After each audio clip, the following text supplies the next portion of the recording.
Financial charts को देखकर अक्सर लगता है ना, कि ये कितना कॉम्प्लेक्स है। पर क्या हो अगर मैं कहूं कि इन चार्ट्स की अपनी एक बहुत ही सीधी-सादी भाषा होती है? आज हम प्राइस एक्शन ट्रेडिंग को समझने वाले हैं।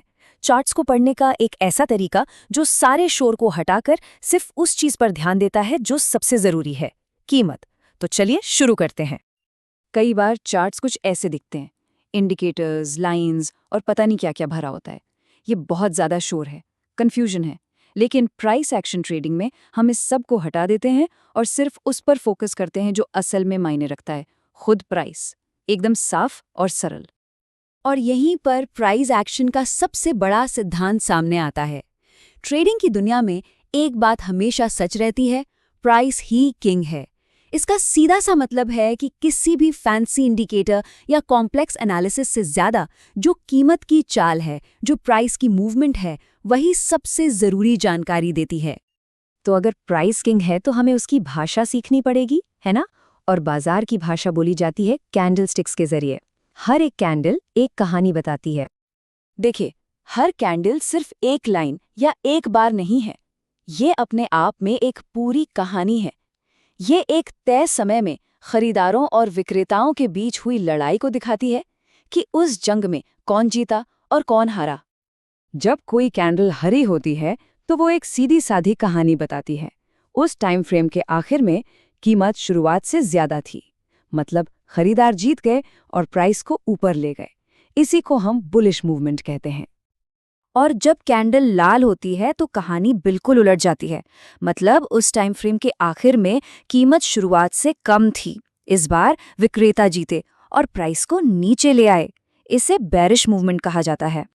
ठीक है, तो अब हमने बाजार के शब्द यानी कि कैंडलस्टिक सीख लिए हैं। अब देखते हैं कि ये शब्द मिलकर वाक्य कैसे बनाते हैं, जो हमें कहानी की पूरी दिशा बताते हैं, जिसे हम ट्रेंड्स कहते हैं। जब बाजार ऊपर की तरफ जा रहा होता है तो वो कभी भी एक सीधी लाइन में नहीं जाता, वो एक जिगजैग पैटर्न में चलता है। एक अप ट्रेंड तब बनता है जब हर नई चोटी पिछली चोटी से ऊंची हो और हर नई घाटी भी पिछली घाटी से ऊंची हो। इसी को हायर हाइज और हायर लोज कहते हैं। इसको ऐसे देखिए, हर नई हाई या चोटी पिछले वाले से ऊंची बनती है और हर नया लो या घाटी भी पिछले वाले से ऊंची रहती है।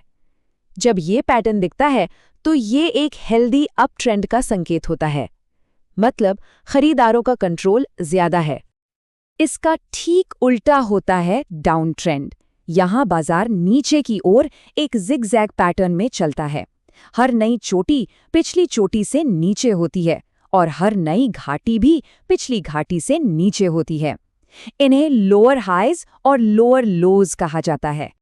यहाँ पर पैटर्न बिल्कुल रिवर्स है। हर चोटी और हर घाटी पिछली वाली से नीचे जा रही है। ये एक साफ साफ डाउन ट्रेंड का इशारा है, जहाँ सेलर्स का कंट्रोल ज्यादा होता है। प्राइस का ये जो सफर है, ये यूं ही नहीं होता। ये अक्सर कुछ सीमाओं का, कुछ बाउंड्रीज का सम्मान करता है। ये वो जगहें हैं जहाँ प्राइस या तो रुक जाती है या अपनी दिशा बदल लेती है। इन्हीं सीमाओं को हम सपोर्ट और रेजिस्टेंस कहते हैं। सपोर्ट को एक फर्श की तरह सोचिए, जमीन की तरह। जब प्राइस गिर रही होती है और एक ऐसे लेवल पर पहुंचती है जहां से वो बार बार वापस ऊपर की ओर उछलती है, तो उसे सपोर्ट लेवल कहते हैं। ये वो जगह है जहां खरीदार एक्शन में आते हैं और प्राइस को और नीचे गिरने से रोकते हैं। और अगर सपोर्ट फर्श है तो रेजिस्टेंस क्या हुआ? बिल्कुल सही, छत। ये वो प्राइस लेवल है जहां बढ़ती हुई प्राइस पहुंचकर रुक जाती है और वापस नीचे गिरने लगती है। यहां पर सेलर्स हावी हो जाते हैं और प्राइस को और ऊपर जाने से रोकते हैं। तो हमने बाजार की भाषा, उसकी वाक्य और उसकी सीमाओं को समझ लिया है। प्राइस एक्शन ट्रेडिंग असल में चार्ट जो कहानी बता रहा है, उसे सीधे सीधे पढ़ने की कला है। चलिए अब तक की मुख्य बातों को एक बार फिर से देखते हैं। तो प्राइस एक्शन की कला क्या है? बहुत सिंपल है। ये शोर शराबे को साइड करके सिर्फ प्राइस की कहानी पर ध्यान देना है।